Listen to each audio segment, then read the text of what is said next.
Selanjutnya saya akan menjelaskan identifikasi anion untuk praktikum analisis jenis kelas 11 kimia analisis.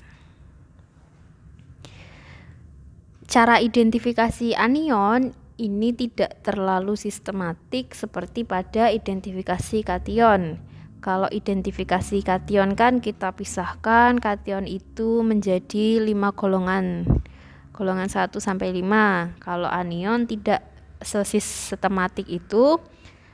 Salah satu cara penggolongan anion ini bisa didasarkan dari kelarutan garam-garam perak, garam-garam kalsium, barium maupun seng. Nah, cara penggolongan anion ini bisa dibagi menjadi 3 menurut Bunsen, Gilred, sama Vogel. Kalau menurut Bunsen, anion bisa digolongkan berdasarkan sifat kelarutan garam perak dan garam bariumnya, berdasarkan warna, lalu berdasarkan kelarutan garam alkali, dan yang keempat kemudahan menguap. Kalau Gilred menggolongkan anion berdasarkan pada kelarutan garam-garam Ca, Ba, Cd, dan garam peraknya. Kemudian untuk Vogel menggolongkan anion berdasarkan pada proses yang digunakan dalam identifikasi anion yang menguap jika diolah dengan asam, dan identifikasi anion berdasarkan reaksinya dalam larutan. Jadi didasarkan pada 2 ini, identifikasi anion yang menguap jika diolah dengan asam dan identifikasi anion berdasarkan reaksinya di dalam larutan. Identifikasi anion yang menguap jika diolah dengan asam masih dibagi menjadi 2 lagi. Yang pertama, anion membentuk gas jika diolah dengan HCl encer atau H2SO4 encer. Dan yang kedua, anion yang membentuk gas atau uap jika diolah dengan H2SO4 pekat. Tuh. Kemudian identifikasi anion berdasarkan reaksi dalam larutan dibagi menjadi 2 juga, yaitu yang pertama anion yang diidentifikasi dengan reaksi pengendapan dan anion yang diidentifikasi dengan reaksi redoks. Jadi penggolongan anion kalau menurut Vogel itu ada 2 ini. Identifikasi anion yang menguap jika diolah dengan asam dan identifikasi anion berdasarkan reaksi dalam larutannya.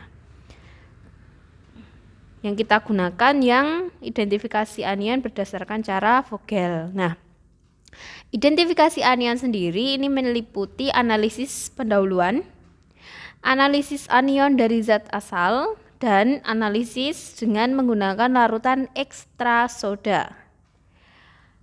Dari hasil analisis sebelumnya, data kelarutan dan juga pengetahuan tentang kation yang ada di dalam larutan sampel, maka dapat memberikan petunjuk tentang anion yang mungkin ada atau tidak ada dalam larutan sampel. Sebagai contoh, misalnya seperti ini.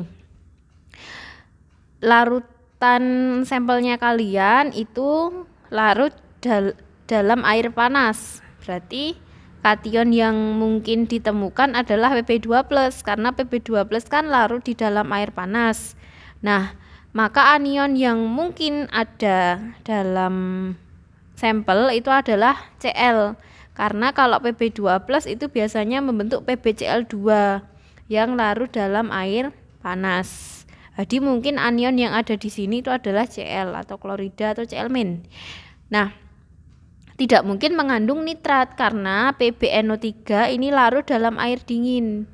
Tidak perlu air panas, jadi dia sudah larut dalam air dingin. Jadi dia tidak mengandung NO3- atau anion nitrat. Jadi yang ada hanya anion klorida.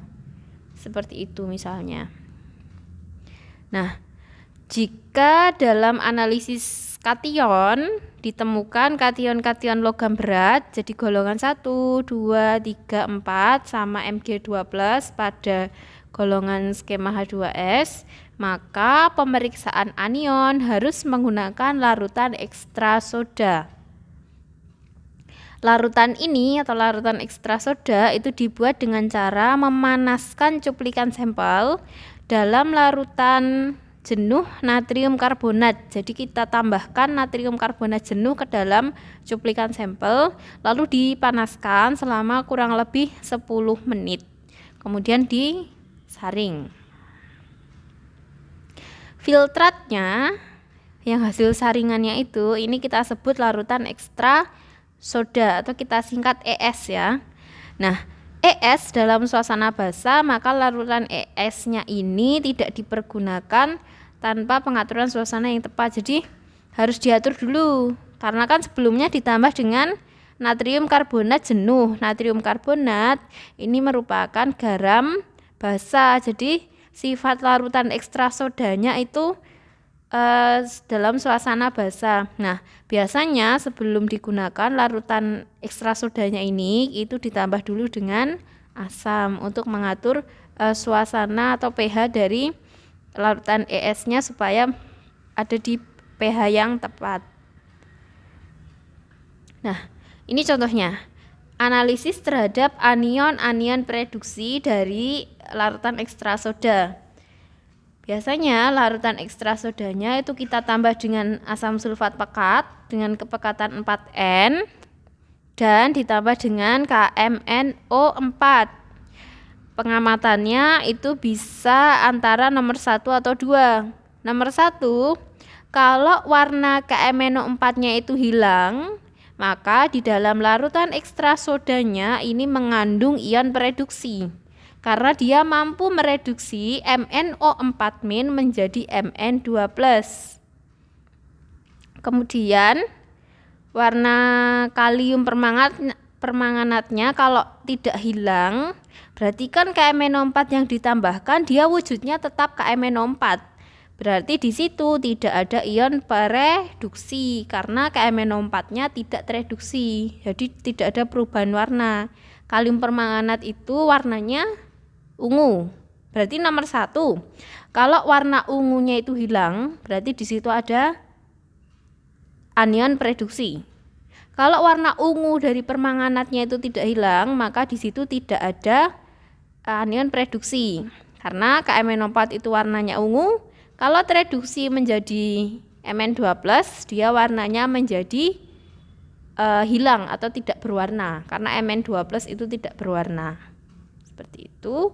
Kemudian contohnya lagi, analisis terhadap anion-anion pengoksidasi. Berarti kebalikannya yang tadi. Kalau tadi untuk mencari anion pereduksi, kalau ini mencari anion pengoksidasi.